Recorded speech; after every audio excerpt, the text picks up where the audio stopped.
আমার কেউ নাই রে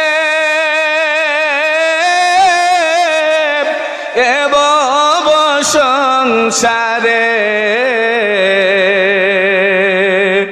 তাকলে কি আর কান্দি আমি কারবালার প্রান্তরে, আমার কেউ নাই রে।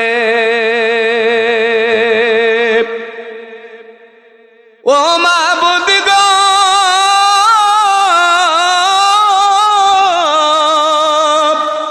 কিলে কালে কিলাই বিধি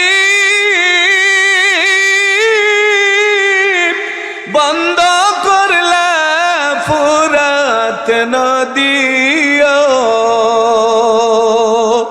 জালেম গনে রাখছে গেরাও করে, আমার কেউ নাই রে, আমার কেউ নাই রে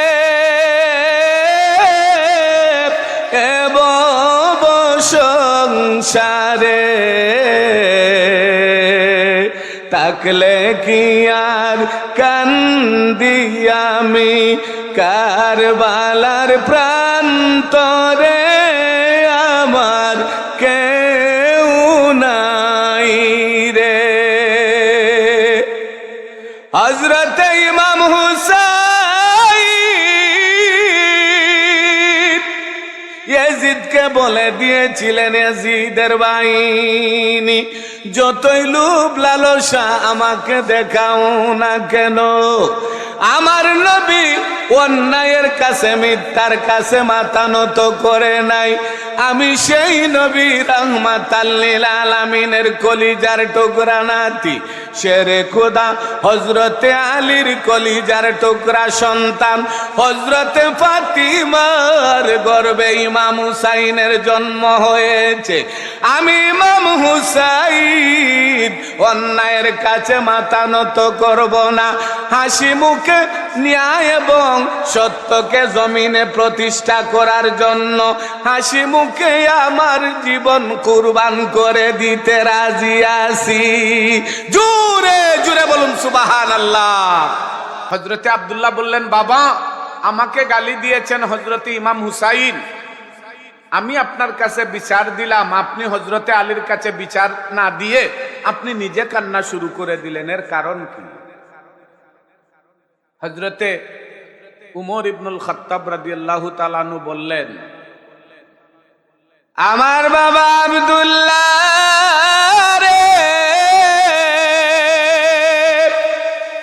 হযরতে ইমাম হুসাইন তোমাকে যে গোলামের বাচ্চা গোলাম বলেছেন, এটা সত্যি তুমি হযরতে আলী আর ইমাম হুসাইনের সামনে বলতে পারবে কি না আমি জানতে চাই। বলে পারবো, 100 বার পারবো, 1000 বার পারবো, কারণ প্রকাশ্যে জুড়ে আমাকে গালি দিয়েছেন গোলামের বাচ্চা গোলাম। বলে আমার সাথে চলো। হযরতে আলী রাদিয়াল্লাহু তাআলা আনহু সামনে গেলেন, গিয়া হযরতে ইমাম হুসাইন রাদিয়াল্লাহু তাআলা আনহুকে বললেন, কে বললেন?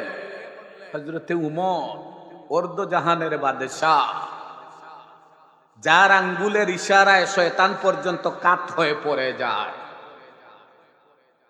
হযরতে ইমাম হযরতে উমর ইবনুল খাত্তাব রাদিয়াল্লাহু তাআলা আনহুর মতো শাসক, ন্যায় ইনসাফ একজন শাসক আগেও ছিল না, বর্তমানেও নাই, কিয়ামত পর্যন্ত আসবে না।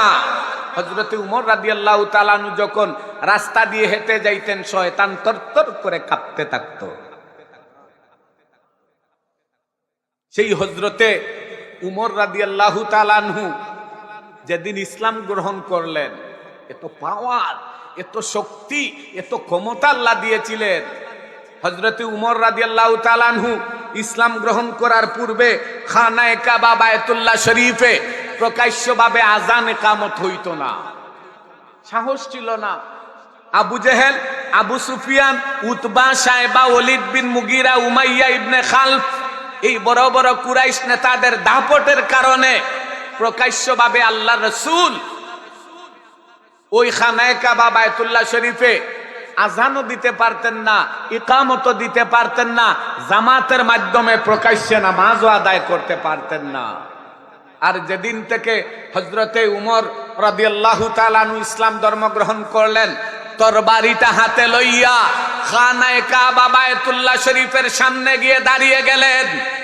মক্কার কুরাইশ নেতারা, আমি হযরতে উমর এসেছি, আমি হযরতে উমরের ঘোষণা, আজ থেকে আমি উমর ঘোষণা দিলাম, আজ থেকে আল্লাহর ঘর বায়তুল্লাহ শরীফে প্রকাশ্যভাবে আজান হবে, ইকামত হবে, নামাজ হবে। কারো যদি শক্তি থাকে, কারো যদি পাওয়ার থাকে, আমি হযরতে উমরের সামনে আসো, দাঁড়াও। খুদার কসম লাগে, একটা কাফেরের বাচ্চারও সাহস নাই হযরতে উমরের সামনে গিয়ে দাঁড়ায়। সেই হযরতে উমর ওঝর দাঁড়ায়, চোখ থেকে পানি চাটতেছেন। ইমাম হুসাইন, আপনি নাকি আমার সন্তান আব্দুল্লাহকে বলেছেন গুলামের বাচ্চা গুলাম? হযরতে ইমাম হুসাইন বললেন, জি আমি বলেছি, আমি গালি দিয়েছি। আর আমরা যদি হইতাম কি, আমরা যদি হইতাম কি, আল্লাহর দুয়াই, খুদার দুয়াই, সত্যি 100 বার সত্যি, আমি এইগুলা বলি নাই। কথা বলেন না? মিথ্যায় তো, মিথ্যা গুনাহ কবিরা গুনাহ না? কথা বলেন না? সবচেয়ে বড় গুনাহ হচ্ছে মিথ্যা কথা বলা। সবচেয়ে বড় গুনাহ কবিরা গুনাহ, গুনাহে কবিরা, হারাম। সুদ, ঘুষ, মদ, জুয়া, জিনা, বেবিচার, চুরি, চিন্তাই, ডাকাতি, রাহাজানি, যেভাবে সুদ খাওয়া, ঘুষ খাওয়া, জুয়া খেলা, এইগুলা, জিনা করা যেভাবে কবিরা গুনাহ, মিথ্যা কথা বলা এর চেয়ে বড় গুনাহ। আর আমরা কোথায় কোথায় মিথ্যা, কথা বলেন না? কোথায় কোথায় মিথ্যা। সাধারণ মানুষ তো বলেই, আলিমুলামারাও বলে, আলিমুলামারা বলে।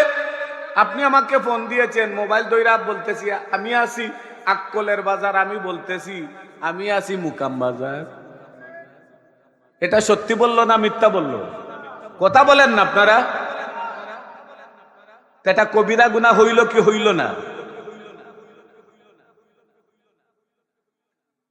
গুনায় আমাদেরকে জীবনটাকে সয়লাভ করে দিচ্ছে। এই ধরনের ওয়াজ মাহফিল, নেক মজলিস ওয়ার কারণে আমরা গুনাহ মাফের সুবর্ণ সুযোগ পাওয়ার পরেও আমরা এইগুলাকে তোয়াক্কা করতেছি না।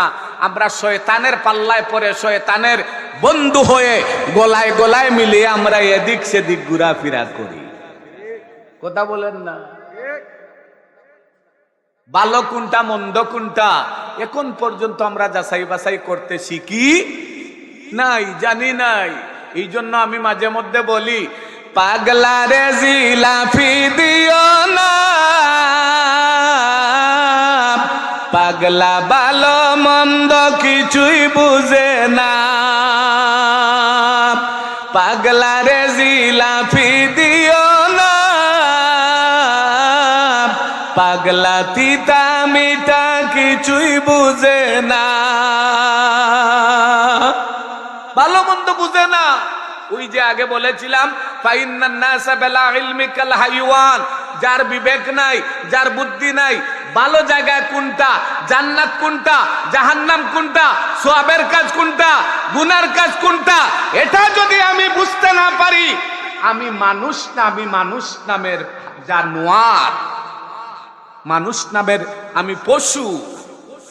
মোহতারাম হাজিরিন, হযরতে ইমাম হুসাইন বলেছেন, আমিরুল মুমিনিন হযরত উমর ইবনুল খাত্তাব রাদিয়াল্লাহু তাআলা আনহু, জি আমি বলেছি আপনার ছেলেকে গোলামের বাচ্চা গোলাম।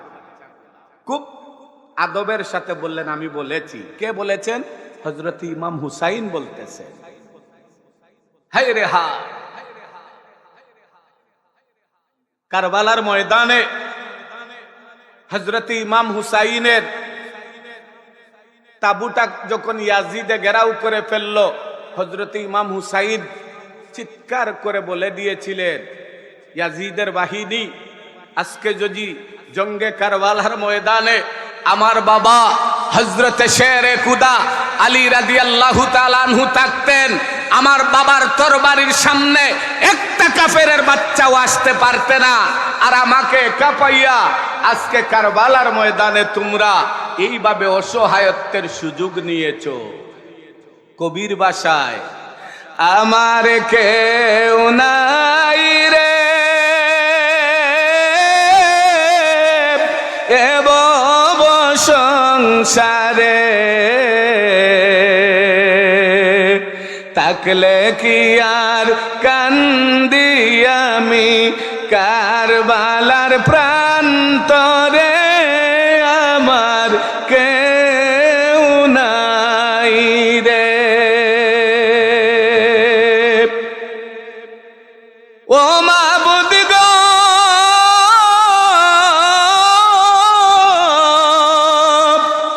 কিলে কালে কিলাই বিধি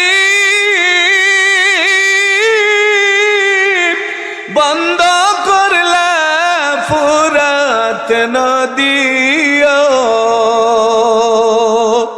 জালেম গনে রাখছে গেরাও করে, আমার কেউ নাই রে, আমার কেউ নাই রে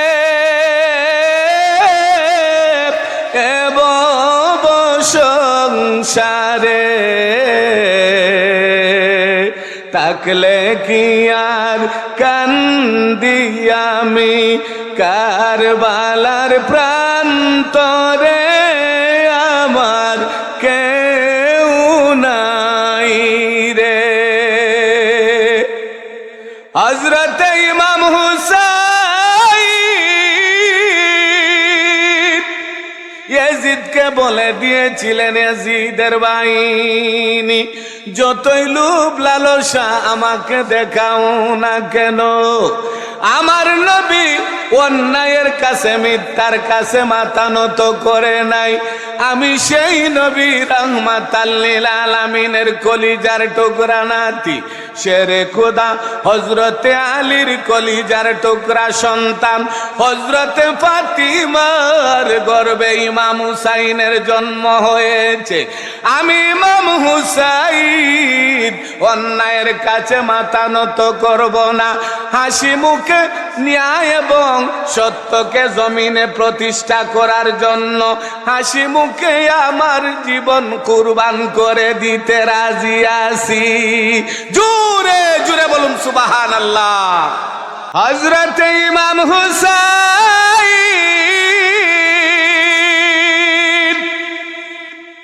আপনি যে এই কথা বলেছেন আমার সন্তান আব্দুল্লাহকে গোলামের বাচ্চা গোলাম, এই কথাটা আপনি একটু দয়া করে লিখে দিতে পারবেন কি না? বলে হ্যাঁ পারবো, কোনো অসুবিধা নাই, পারবো। বলে দয়া করে আপনি একটু কাগজের মধ্যে লিখে দেন গোলামের বাচ্চা গোলাম। হযরত ইমাম হুসাইন লিখে দিলেন গোলামের বাচ্চা গোলাম কাগজের মধ্যে। দলিল হইল কি হইল না? কথা বলেন না। নবীর সাহাবী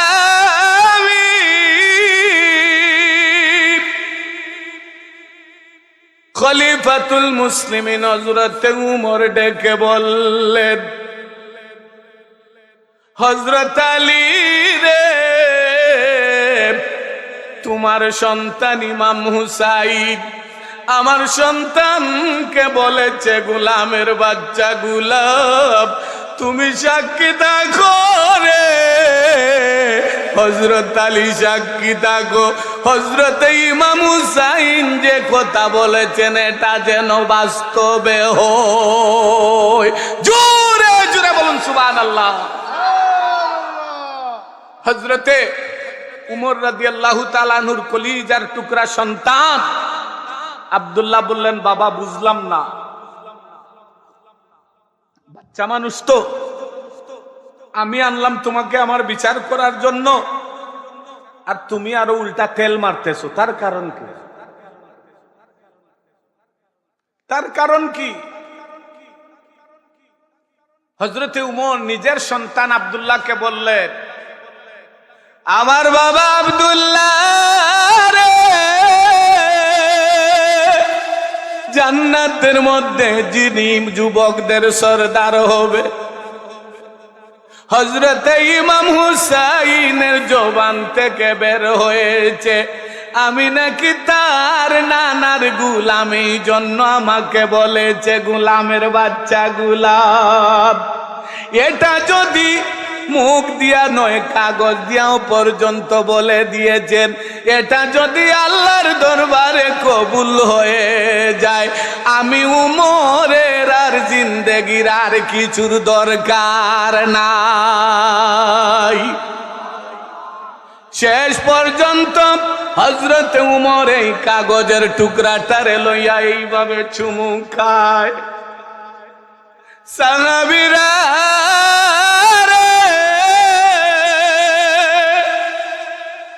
আমার যেদিন ইন্তেকাল হয়ে যাবে, আমার কাপনের কাপড়ের ভিতরে এই মূল্যবান কাগজের টুকরাটা তোমরা কবরে দিয়া দিও।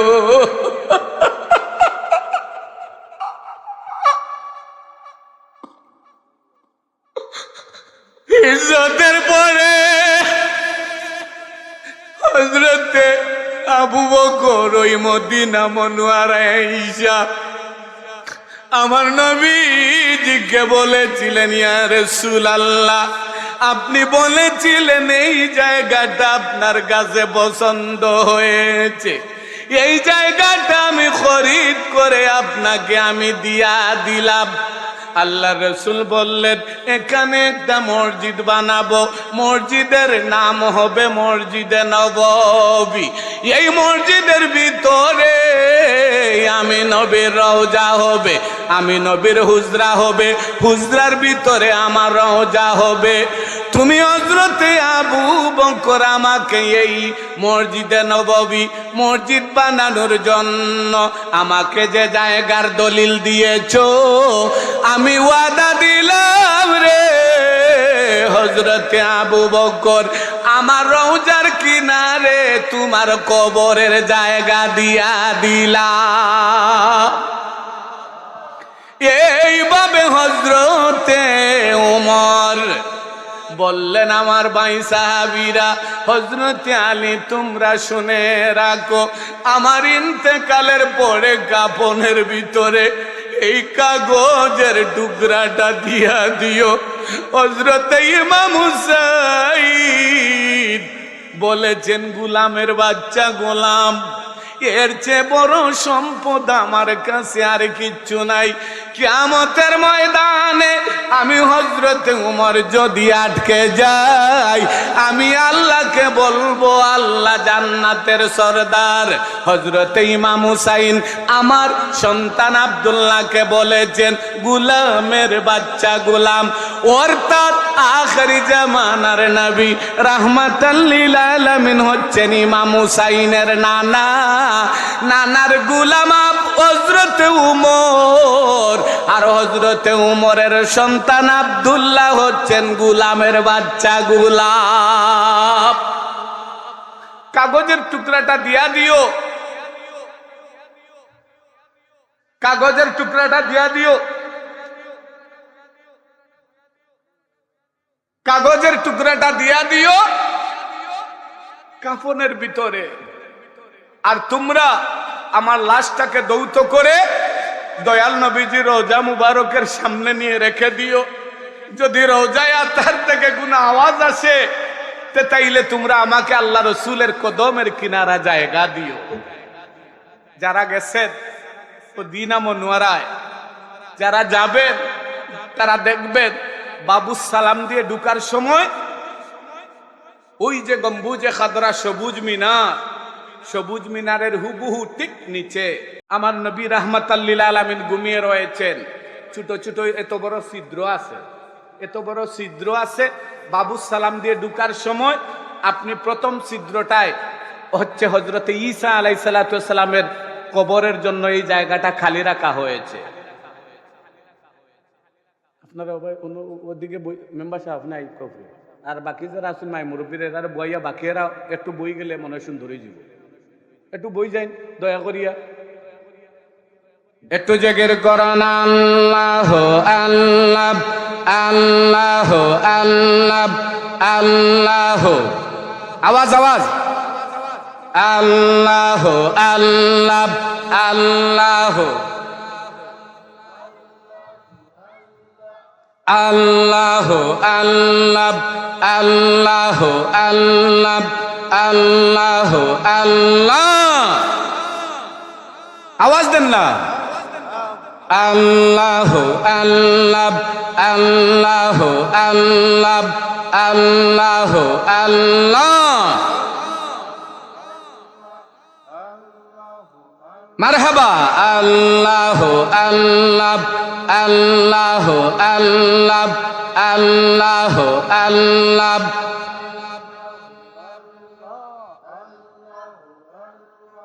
কাউকে বানাইছো খলিলুল্লাহ কাউকে বানাইছো জবিউল্লাহ কাউকে বানাইছো খলিলুল্লাহ কাউকে বানাইছো জবিউল্লাহ আমার নবীকে হাবিবুল্লাহ আল্লাহ আল্লাহ আল্লাহ আল্লাহ আল্লাহ মারহাবা আওয়াজ দেন আল্লাহ আল্লাহ আল্লাহ আল্লাহ আল্লাহ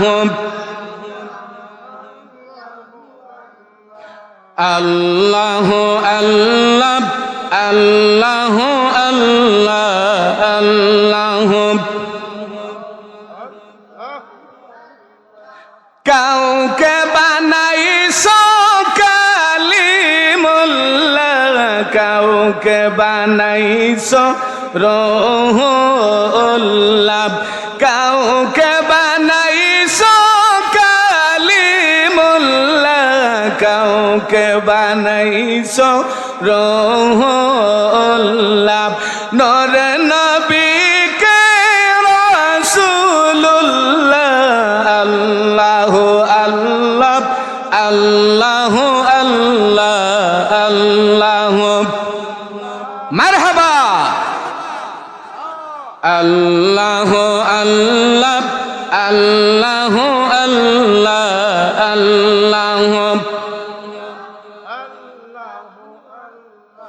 আল্লাহ রাসূলের সাহাবী হযরত উমর ইবনুল খাত্তাব রাদিয়াল্লাহু তাআলা আনহু ইন্তেকালের আগে বলে গিয়েছিলেন কাগজের টুকরাটা আমার কাপড়ের ভিতরে ঢুকাইয়া দিও আমার লাশটাকে আমার কফিনটাকে আল্লাহ রাসূলের রওজা মুবারকের সামনে নিয়ে রেখে দিও রওজা শরীফ থেকে যদি কোনো আওয়াজ আসে কোনো অনুমতি আসে তাইলে আমাকে নবীর কদমের কিনারায় জায়গা দিও কবর দিও আর যদি রওজা শরীফ থেকে কোনো আওয়াজ না আসে আমি হযরতে উমরকে জান্নাতুল বাকিতে কবর দিও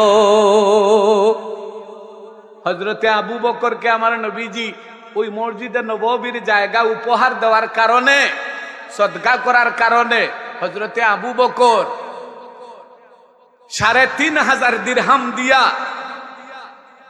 এখানে আরো ইখতিলাফ আছে বেশি হতে পারে কম হতে পারে দিরহামের পরিমাণ গুঠা এই যে মসজিদে নববী বর্তমানে হয়েছে এই জায়গাটা হযরতে আবু বকর খরিদ করে আমার নবীকে দলিল হিসাবে দান করে দিয়েছিলেন দিয়ে বলেছিলেন ইয়া রাসূলুল্লাহ এই জায়গার মধ্যে আপনি মসজিদে নববী বানান আমার নবী বললেন এই মসজিদের নাম হবে মসজিদে নববী আমার নামে এই মসজিদের ভিতরে আমার নবীর হুজরা মানে আমার টাকার ঘর হবে আর এই ঘরের ভিতরে আমি নবীর রওজা হবে তে হযরতে আবু বকর তুমি এত দাম দিয়ে এই জায়গাটা খরিদ করে আল্লাহর ওয়াস্তে দান করে দিয়েছো, এই জন্য আমি তোমাকে একটা পুরস্কার দিলাম।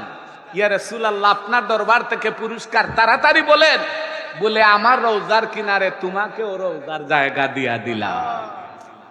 কাজী নজরুল ইসলাম বলেন না, মসজিদেরই পাশে আমায় কবর দিও ভাই, যেন মুয়াজ্জিনের আজান শুনতে পায়।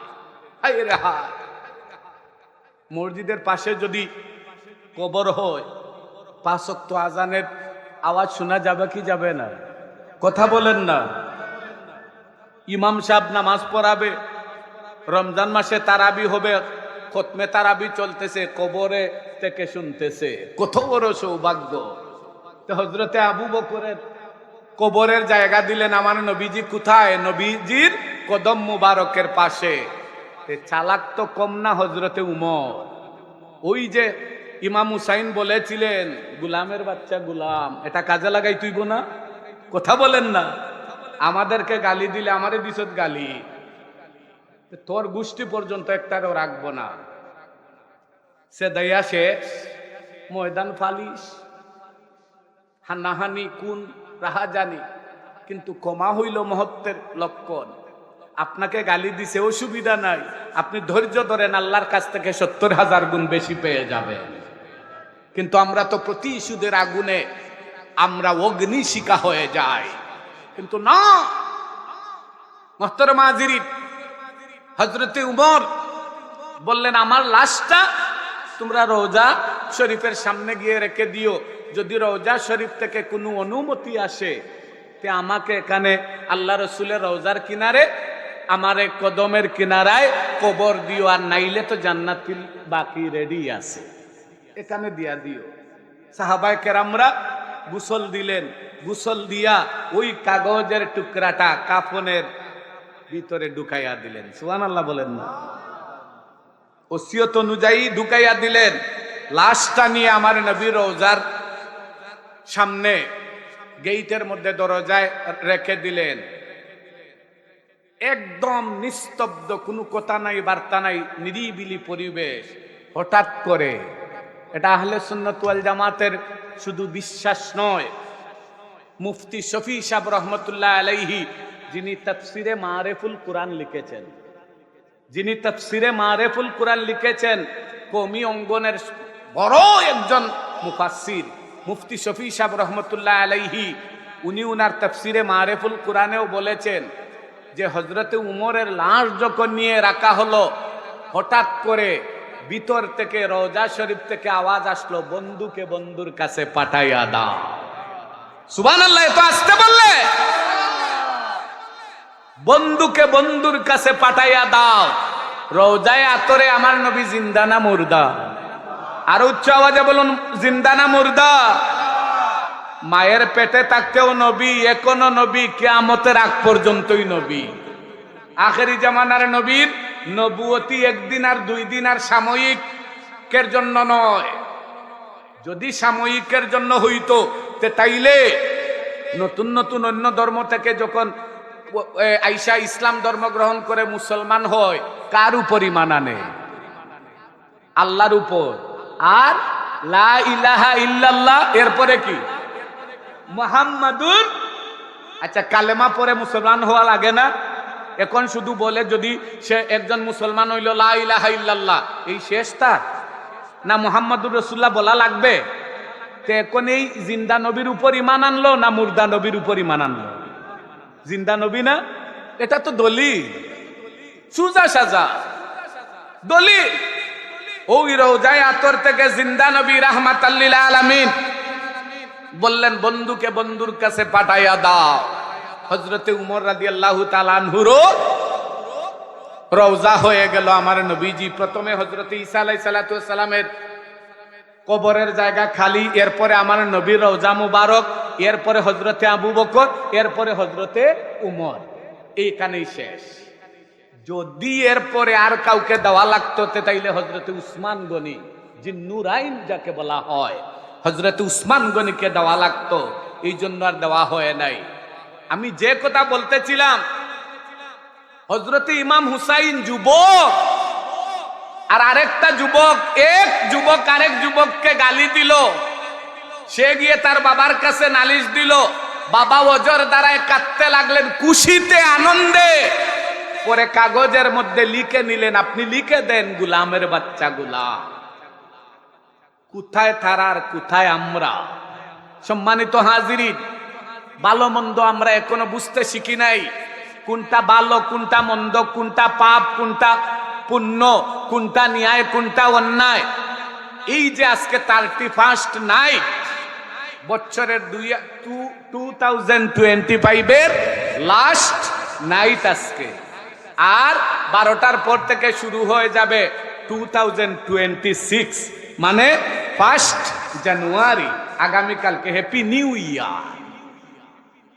এই যে বলছিলাম মোবাইলের ইনবক্স ভরে যায় হ্যাপি নিউ ইয়ার মেসেজ দিয়া, হ্যাপি নিউ ইয়ার 2026। কি সুন্দর সুন্দর ডায়লগ আর কি সুন্দর সুন্দর শ্লোক। একটা ছেলে আর একটা ছেলেকে, একটা মেয়ে আর একটা মেয়েকে না, দে ছেলে মেয়েরে আর মেয়ে দে ছেলেরে। যদি ছেলে ছেলেরে দিত আর মেয়ে মেয়েরে দিত তাইলে মেনে নেওয়া যাইতো। দেখা যায় না, হাই রে হা, নোংরামিতে ভরে গেছে, নোংরামিতে শেষ। কত জায়গায় কনসার্ট হচ্ছে আজকে, আর আকলের বাজার আজকে হচ্ছে জান্নাতের বাগানের আসর। বলুন না আলহামদুলিল্লাহ। সম্মানিত হাজিরিন, আল্লাহ রাসূল হযরতে আবু বকর সিদ্দিক রাদিয়াল্লাহু তাআলা আনহুকে ডেকে বললেন, আমার আবু বকর, হঠাৎ করে হয়তো আল্লাহর কাছ থেকে কোনো নির্দেশ চলে আসতে পারে, আমি আমার জন্মভূমি ছেড়ে দিয়ে আমি মদিনাতে চলে যাব, মদিনাতে চলে যাব। হযরতে আবু বকর বললেন, ইয়া রাসূলুল্লাহ, আপনি যখন মদিনাতে যাবেন তখন আমাকে কি সাথে করে নিবেন? আমি কি আপনার সঙ্গী হতে পারি? আমাদের দেশে দেখেন না, হ্যাপি নিউ ইয়ার মানে নতুন বছর শুরু করে কিভাবে, আর সাহাবীরা কিভাবে শুরু করেছেন। হযরতে আবু বকর বললেন, ইয়া রাসূলুল্লাহ, আমাকে কি সঙ্গে করে নিবেন? আমার নবীজি উত্তর দিলেন, হযরতে আবু বকর, তুমি আমার জীবনের সাথী, তুমি আমার ইন্তেকালের সাথী, তুমি আমার হিজরতের সাথী, তুমি আমার কবরের সাথী, তুমি আমার ফুলসিরাতের সাথী, তুমি আমার মিজানের সাথী, তুমি আমার হাসরের সাথী, তুমি আমার জান্নাতের সাথী, সব সময়ের সাথী। আমার আবু বকরকে ফেলে রেখে আমি মদিনায় যাব না। ওয়াদা দিলাম রে আমার আবু বকর, ওয়াদা দিলাম, যেদিন আমি মক্কা ছেড়ে দিয়ে আল্লাহর হুকুমে মদিনাতে যাব, ওই দিন তুমি আবু বকরকে সঙ্গে করে নিয়ে যাব। খুশি হয়ে গেলেন, খুশি না বেজার? নবীর সঙ্গী হবেন, সাথী হবেন। মুসাফির হালতে মক্কা থেকে মদিনার দূরত্ব 450 কিলোমিটার। আল্লাহর হুকুমে মক্কা থেকে মদিনায় যাবেন, আর হযরতে আবু বকর আল্লাহ রসুলের সফর সঙ্গী হবে। হযরতে আবু বকর খুশি হইয়া মিনার বাজার থেকে গিয়া 2টা উট আনলেন। কয়টা? 2টা। তাফসিরে রুহুল বয়ানের মধ্যে এসেছে, একটা উটের নাম রাখলেন আল্লাহ রসুল কাসওয়া, আর আরেকটা উটের নাম রাখলেন আদবা। কাসওয়া এবং আদবা। তাফসিরের মধ্যে এসেছে, কাসওয়া নামক উটের মধ্যে কিয়ামতের ময়দানে আল্লাহ রসুল আরোহণ করে এতিম উম্মতদেরকে খুঁজে খুঁজে বেরাবেন জান্নাতে দেওয়ার জন্য। আর আদবা নামক উটের মধ্যে আরোহণ করে ইমাম হাসান হুসাইনের কলিজার টুকরা মা ফাতিমাতুজ জাহরা রাদিয়াল্লাহু তাআলা আনহা ওই আদবা নামক উটের উপর আরোহণ করে বাবার এতিম উম্মতদেরকে খুঁজে খুঁজে বেরাবে। আর উচ্চ আওয়াজে বলুন না সুবহানাল্লাহ। হযরতে আবু বকর যখন 2টা উট দিলেন, কাসওয়া এবং আদবা নাম রাখলেন আমার নবীজি। যেদিন 2টা উট হযরতে আবু বকর আমার নবীকে দিয়েছিলেন, ওই দিন ছিল মুহররমের 1 তারিখ। কয় তারিখ? মুহররমের এটা আরবি কোন মাস যায় বলুন তো?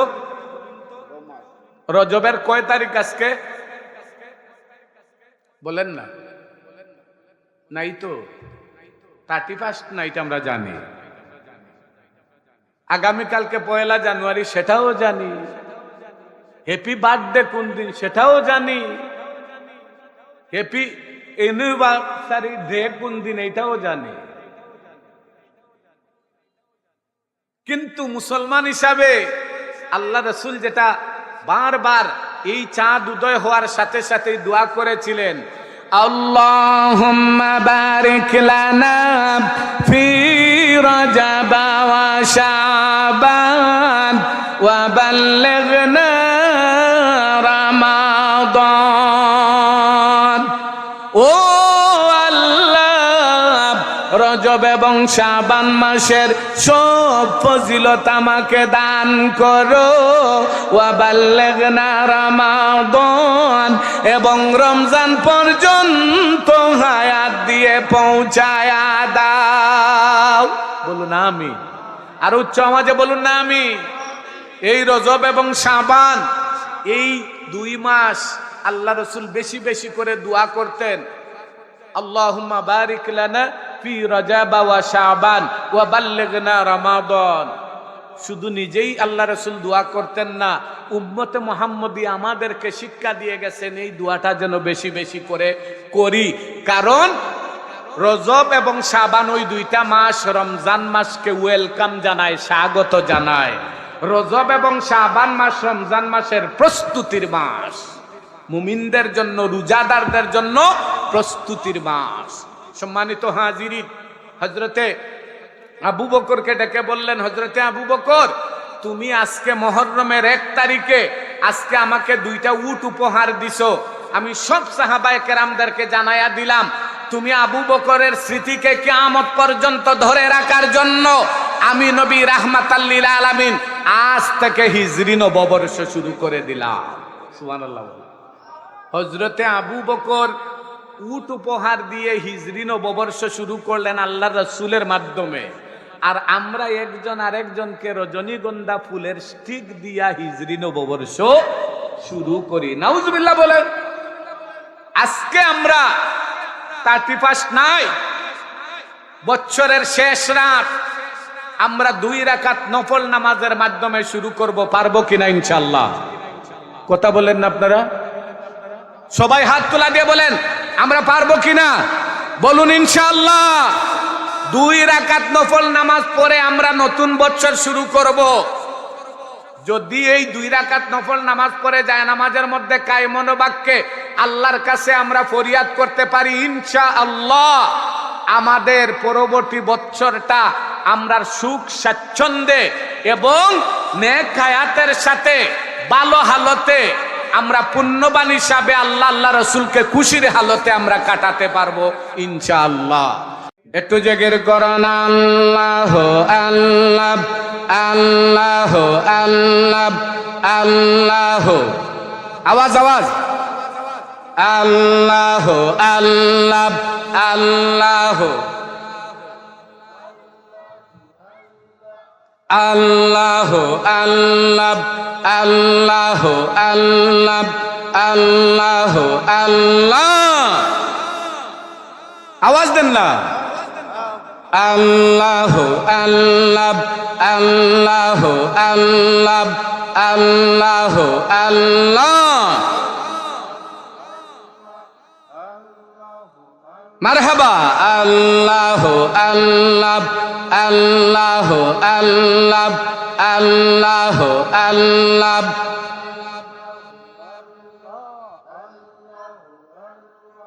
কাউকে বানাইছো খলিলুল্লাহ, কাউকে বানাইছো জবিউল্লাহ, কাউকে বানাইছো খলিলুল্লাহ, কাউকে বানাইছো জবিউল্লাহ।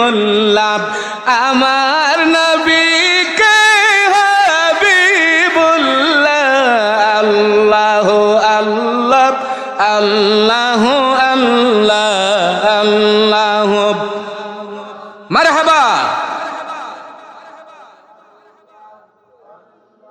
আওয়াজ দেন আল্লাহ আল্লাহ আল্লাহ আল্লাহ আল্লাহ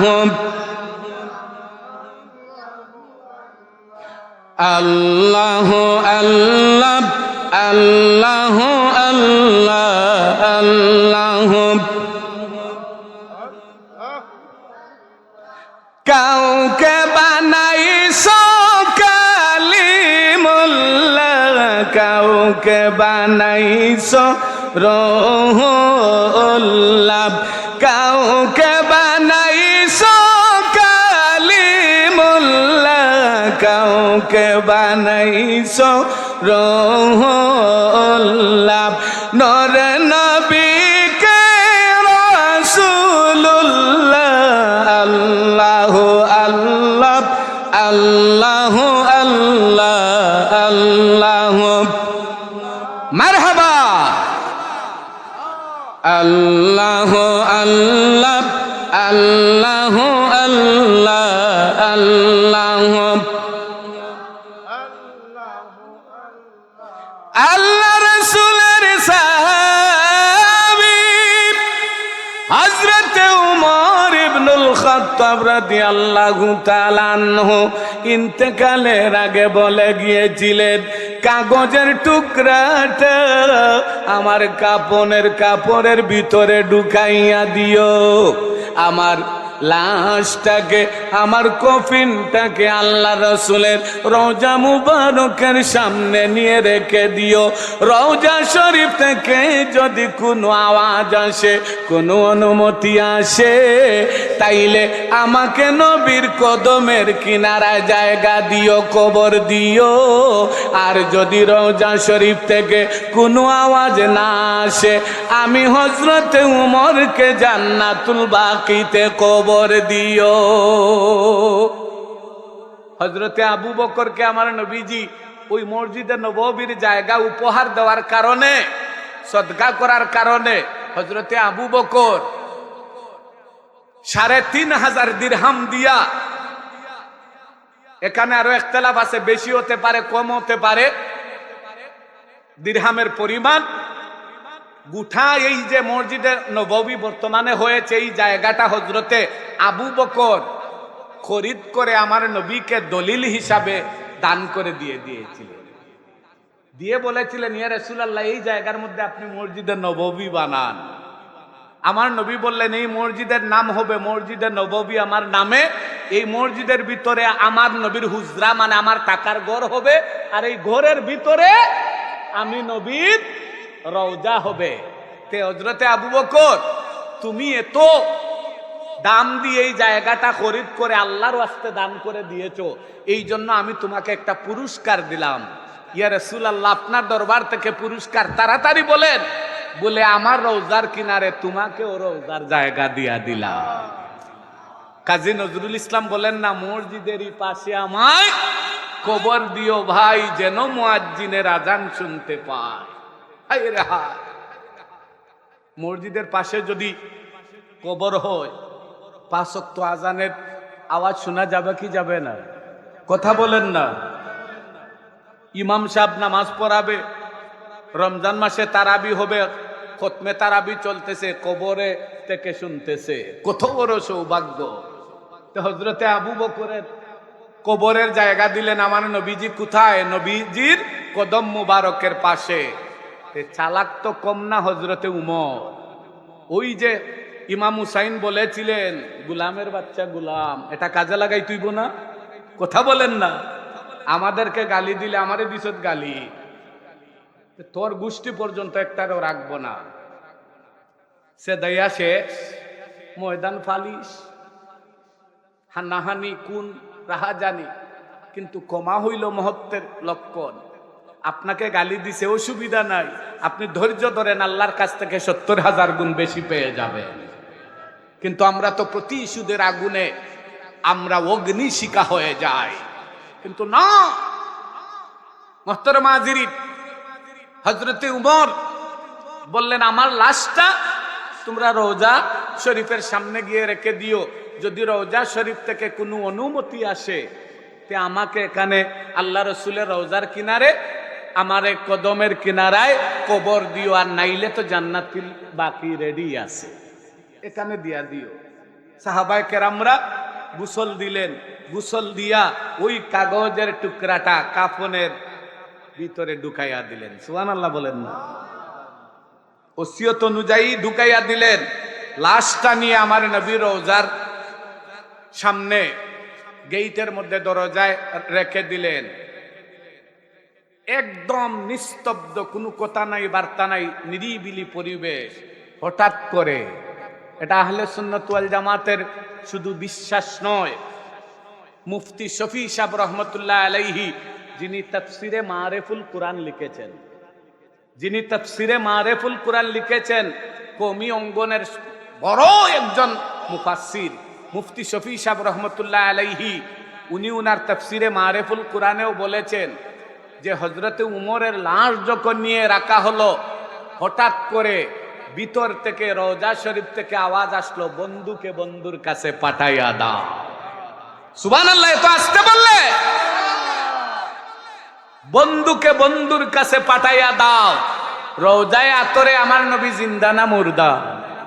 আর উচ্চ আওয়াজে বলুন, জিন্দা না মুর্দা? মায়ের পেটে থাকতেও নবী, এখনো নবী, কিয়ামতের আগ পর্যন্তই নবী। আখেরি জামানার নবীর নবুয়তি একদিন আর 2 দিন আর সাময়িকের জন্য নয়। যদি সাময়িকের জন্য হইতো তাইলে নতুন নতুন অন্য ধর্ম থেকে যখন আইসা ইসলাম ধর্ম গ্রহণ করে মুসলমান হয়, কার উপর ঈমান আনে? আল্লাহর উপর। আর লা ইলাহা ইল্লাল্লাহ, এরপরে কি? মুহাম্মাদুর। আচ্ছা, কালেমা পরে মুসলমান হওয়া লাগে না? এখন শুধু বলে যদি সে একজন মুসলমান হইল লা ইলাহা ইল্লাল্লাহ, এই শেষ তার? না মুহাম্মাদুর রাসূলুল্লাহ বলা লাগবে? তো এখন এই জিন্দা নবীর উপর ঈমান আনলো না মুর্দা নবীর উপর ঈমান আনলো? জিন্দা নবী না? এটা তো দলিল, সুজা সাজা দলিল। ওই রওজায়ে আতর থেকে জিন্দা নবী রাহমাতাল লিল আলামিন বললেন, বন্ধুকে বন্ধুর কাছে পাঠাইয়া দাও। হযরতে উমর রাদিয়াল্লাহু তাআলা আনহুরও রওজা হয়ে গেল। আমার নবীজি প্রথমে হযরতে ঈসা আলাইহিস সালাতু ওয়াস সালামের কবরের জায়গা খালি, এরপরে আমার নবীর রওজা মুবারক, এরপরে হযরতে আবু বকর, এরপরে হযরতে উমর, এইখানেই শেষ। যদি এরপরে আর কাউকে দেওয়া লাগতো তাইলে হযরতে উসমান গনি, যিনি নূরাইন যাকে বলা হয়, হযরতে উসমান গনিকে দেওয়া লাগতো। এই জন্য আর দেওয়া হয় নাই।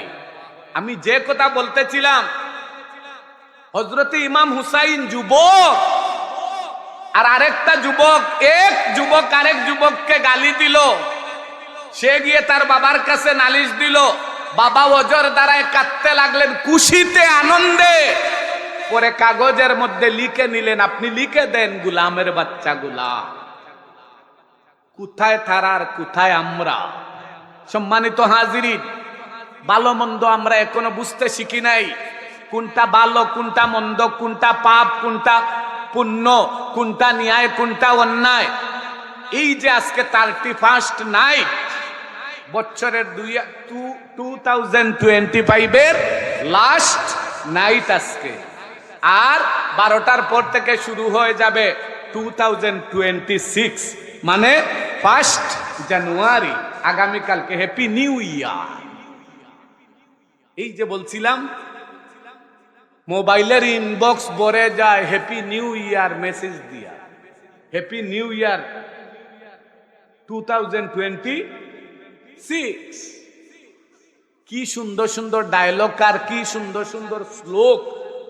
একটা ছেলে আর একটা ছেলেকে, একটা মেয়ে আর একটা মেয়েকে না, দে ছেলে মেয়েরে আর মেয়ে দে ছেলেরে। যদি ছেলে ছেলেরে দিত আর মেয়ে মেয়েরে দিত তাইলে মেনে নেওয়া যাইতো। দেখা যায় না, হাই রে হা, নোংরামিতে ভরে গেছে, নোংরামিতে শেষ। কত জায়গায় কনসার্ট হচ্ছে আজকে, আর আকলের বাজার আজকে হচ্ছে জান্নাতের বাগানের আসর। বলুন না আলহামদুলিল্লাহ। সম্মানিত হাজিরিন, আল্লাহ রাসূল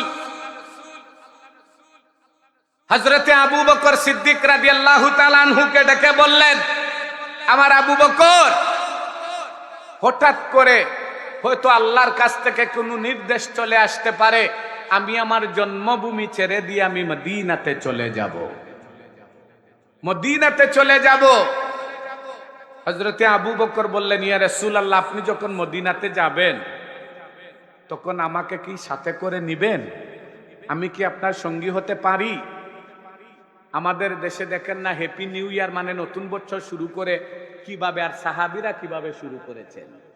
হযরতে আবু বকর বললেন, ইয়া রাসূলুল্লাহ, আমাকে কি সঙ্গে করে নিবেন? আমার নবীজি উত্তর দিলেন, হযরতে আবু বকর, তুমি আমার জীবনের সাথী, তুমি আমার ইন্তেকালের সাথী, তুমি আমার হিজরতের সাথী, তুমি আমার কবরের সাথী, তুমি আমার ফুলসিরাতের সাথী, তুমি আমার মিজানের সাথী, তুমি আমার হাসরের সাথী, তুমি আমার জান্নাতের সাথী, সব সময়ের সাথী। আমার আবু বকরকে ফেলে রেখে আমি মদিনায় যাব না। ওয়াদা দিলাম রে আমার আবু বকর, ওয়াদা দিলাম, যেদিন আমি মক্কা ছেড়ে দিয়ে আল্লাহর হুকুমে মদিনাতে যাব, ওই দিন তুমি আবু বকরকে সঙ্গে করে নিয়ে যাব। খুশি হয়ে গেলেন, খুশি না বেজার? নবীর সঙ্গী হবেন, সাথী হবেন। মুসাফির হালতে মক্কা থেকে মদিনার দূরত্ব 450 কিলোমিটার। আল্লাহর হুকুমে মক্কা থেকে মদিনায় যাবেন, আর হযরতে আবু বকর আল্লাহ রসুলের সফর সঙ্গী হবে। হযরতে আবু বকর খুশি হইয়া মিনার বাজার থেকে গিয়া 2টা উট আনলেন। কয়টা? 2টা। তাফসিরে রুহুল বয়ানের মধ্যে এসেছে, একটা উটের নাম রাখলেন আল্লাহ রসুল কাসওয়া, আর আরেকটা উটের নাম রাখলেন আদবা। কাসওয়া এবং আদবা। তাফসিরের মধ্যে এসেছে, কাসওয়া নামক উটের মধ্যে কিয়ামতের ময়দানে আল্লাহ রসুল আরোহণ করে এতিম উম্মতদেরকে খুঁজে খুঁজে বেরাবেন জান্নাতে দেওয়ার জন্য। আর আদবা নামক উটের মধ্যে আরোহণ করে ইমাম হাসান হুসাইনের কলিজার টুকরা মা ফাতিমাতুজ জাহরা রাদিয়াল্লাহু তাআলা আনহা ওই আদবা নামক উটের উপর আরোহণ করে বাবার এতিম উম্মতদেরকে খুঁজে খুঁজে বেরাবে। আর উচ্চ আওয়াজে বলুন না সুবহানাল্লাহ। হযরতে আবু বকর যখন 2টা উট দিলেন, কাসওয়া এবং আদবা নাম রাখলেন আমার নবীজি। যেদিন 2টা উট হযরতে আবু বকর আমার নবীকে দিয়েছিলেন, ওই দিন ছিল মুহররমের 1 তারিখ। কয় তারিখ? মুহররমের। এটা আরবি কোন মাস যায় বলুন তো? রজবের কয় তারিখ আজকে? বলেন না। নাই তো, 31 নাইট আমরা জানি। আগামীকালকে 1 জানুয়ারি, সেটাও জানি। হ্যাপি বার্থডে কোন দিন সেটাও জানি। হ্যাপি অ্যানিভার্সারি ডে কোন দিন এটাও জানি। কিন্তু মুসলমান হিসাবে আল্লাহ রাসূল যেটা বারবার এই চাঁদ উদয় হওয়ার সাথে সাথে দোয়া করেছিলেন, আল্লাহুম্মা বারিক লানা ফি রজব ওয়া শাবান ওয়া বাল্লিগনা রমাদান। ও আল্লাহ, রজব এবং শাবান মাসের সব ফজিলত আমাকে দান করো। ওয়া বাল্লিগনা রমাদান, এবং রমজান পর্যন্ত হায়াত দিয়ে পৌঁছায়া দাও। বলুন আমিন। আর উচ্চ আওয়াজে বলুন না আমিন। এই রজব এবং শাবান, এই 2 মাস আল্লাহ রাসূল বেশি বেশি করে দোয়া করতেন, আল্লাহুম্মা বারিক লানা ফি রজব ওয়া শাবান ওয়া বাল্লিগনা রমাদান। শুধু নিজেই আল্লাহ রাসূল দোয়া করতেন না, উম্মতে মুহাম্মদী আমাদেরকে শিক্ষা দিয়ে গেছেন এই দোয়াটা যেন বেশি বেশি করে করি। কারণ রজব এবং শাবান ওই 2টা মাস রমজান মাসকে ওয়েলকাম জানায়, স্বাগত জানায়। রজব এবং শাবান মাস রমজান মাসের প্রস্তুতির মাস, মুমিনদের জন্য, রোজাদারদের জন্য প্রস্তুতির মাস। সম্মানিত হাজিরিন, হযরতে আবু বকরকে ডেকে বললেন, হযরতে আবু বকর, তুমি আজকে মুহররমের 1 তারিখে আজকে আমাকে 2টা উট উপহার দিছো। আমি সব সাহাবায়ে কেরামদেরকে জানায়া দিলাম, তুমি আবু বকরের স্মৃতিকে কিয়ামত পর্যন্ত ধরে রাখার জন্য আমি নবী রাহমাতাল লিল আলামিন আজ থেকে হিজরি নববর্ষ শুরু করে দিলাম। সুবহানাল্লাহ। হযরতে আবু বকর উট উপহার দিয়ে হিজরি নববর্ষ শুরু করলেন আল্লাহর রাসূলের মাধ্যমে, আর আমরা একজন আরেকজনকে রজনীগন্ধা ফুলের স্টিক দিয়া হিজরি নববর্ষ শুরু করি। নাউজুবিল্লাহ বলেন। আজকে আমরা 31 নাই, বছরের শেষ রাত আমরা 2 রাকাত নফল নামাজের মাধ্যমে শুরু করব। পারবো কিনা ইনশাআল্লাহ?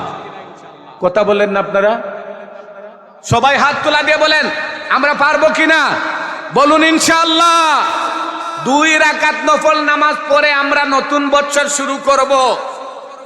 যদি এই 2 রাকাত নফল নামাজ পড়ে যায় নামাজের মধ্যে কায়েমন বাক্যে আল্লাহর কাছে আমরা ফরিয়াদ করতে পারি, ইনশাআল্লাহ আমাদের পরবর্তী বছরটা আমরা সুখ স্বাচ্ছন্দ্যে এবং নেক হায়াতের সাথে ভালো হালতে আমরা পুণ্যবান হিসাবে আল্লাহ রাসূলকে খুশির হালতে আমরা কাটাতে পারবো ইনশাআল্লাহ।